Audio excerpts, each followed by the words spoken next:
மதுரை மீனாட்சியம்மன் கோவில் அருகே நேற்று நள்ளிரவு இளைஞர் ஒருவர் வெட்டி படுகொலை செய்யப்பட்டிருக்கிறார். இது தொடர்பாக தற்போது போலீசார் தீவிர விசாரணை மேற்கொண்டு வருகிறார்கள். கூடுதல் விவரங்களை எமது செய்தியாளர் ஜெகநாத் வழங்கிட கேட்கலாம். ஜெகநாத், இந்த சம்பவத்தின் பின்னணி என்ன? தற்போது இந்த வெட்டி படுகொலை செய்யப்பட்ட இளைஞர் யார் என்பது தெரிய வந்திருக்குதா? முழு விவரங்களை பதிவு பண்ணுங்க.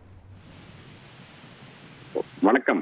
மதுரை மீனாட்சி அம்மன் கோவில் அருகே வடக்கு ஆவணி மூல வீதியில் அந்த மாநகராட்சிக்கு சொந்தமான கார் பார்க்கிங் செயல்பட்டு வருகிறது. இங்கு நேற்று நள்ளிரவு குபேந்திரன் என்ற சிறுவனை பைக்கில் வந்த கும்பல் ஒன்று சரமாரியாக வெட்டி கொலை செய்து விட்டதாக கூறப்படுகிறது. அவர்கள் தப்பியும் ஓடியிருக்கிறார்கள். இதனையடுத்து சம்பவ இடத்திற்கு வந்த விளக்குத்தூண் காவல்துறையினர் அப்பகுதியில் உள்ள சிசிடிவி காட்சிகளின் அடிப்படையில் தீவிர விசாரணையானது மேற்கொண்டிருக்கிறார்கள். இதில் கடந்த மாதம் சித்திரை திருவிழாவின் போது கொலையுடன் சிறுவன் குபேந்திரனும் அதோட பகுதியைச் சேர்ந்த முத்துமணி என்ற தொத்தல் முத்துமணி என்பவருக்கும் மோதலானது ஏற்பட்டிருக்கிறது. அப்போது இருவரும் ஒருவர் கடுமையாக தாக்கிய போது முத்துமணிக்கு காயமானது ஏற்பட்டிருக்கிறது. இதனால் ஆத்திரமடைந்த முத்துமணி என்ற தொத்தல் முத்துமணி தனது காயம் ஆறுவதற்குள் சிறுவன் குபேந்திரனை கொலை செய்து விட வேண்டும் என்று திட்டம் தீட்டியிருக்கிறார்.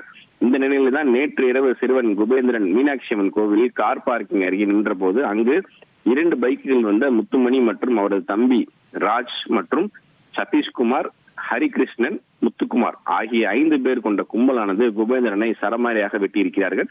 அப்போது குபேந்திரன் ஓட முயற்சித்த போது விரட்டி அவர்கள் வெட்டி கொலை செய்திருக்கிறார்கள். இதனால் சம்பவ இடத்திலேயே குபேந்திரன் உயிரிழந்ததாக கூறப்படுகிறது.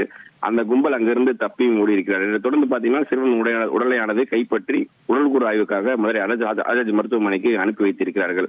வடக்காவணி மூல வீதியில் செயல்பட்டு வரும் மாநகராட்சி கார் பார்க்கிங் ஒப்பந்ததாரர் மூலமாக எடுக்கப்பட்ட கடைகளில் சமூக விரோத கும்பல்கள் இரவில் தங்க வைப்பதாகவும் தொடர்ந்து அப்பகுதியில மது அருந்துவது, போதைப் பொருட்கள் பயன்படுத்துவது என பல்வேறு சட்டவிரோத செயல்களில் ஈடுபடுவதாகவும் இதனால் நாள்தோறும் இரவு நேரத்தில் சட்ட ஒழுங்கு பிரச்சனை தொடர்ந்து ஏற்பட்டு வருவதாகவும் அப்பகுதியில பொதுமக்கள் குற்றம் சாட்டுகிறார்கள். அதனால் இதற்கு அப்புறம் காவல்துறையினர் உரிய நடவடிக்கை எடுக்க வேண்டும். இந்த பகுதியில அத்தியாவசியமான மக்களை யாரையும் அனுமதிக்க கூடாது என்று மக்கள் கோரிக்கை வைத்திருக்கிறார் என்பது குறிப்பிடத்தக்கது.